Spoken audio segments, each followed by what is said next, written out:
കർണാടകയിൽ കോൺഗ്രസ് സർക്കാരിന്റെ വർഗീയ നിലപാടുകൾക്കെതിരെ പ്രതിഷേധത്തിനൊരുങ്ങി ബിജെപിയും ജെഡിഎസും.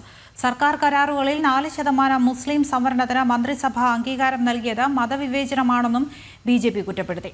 നേരത്തെ സംസ്ഥാന ബജറ്റിലും മുസ്ലിം വിഭാഗത്തിന് മാത്രമായി കർണാടക സർക്കാർ പദ്ധതികൾ പ്രഖ്യാപിച്ചിരുന്നു.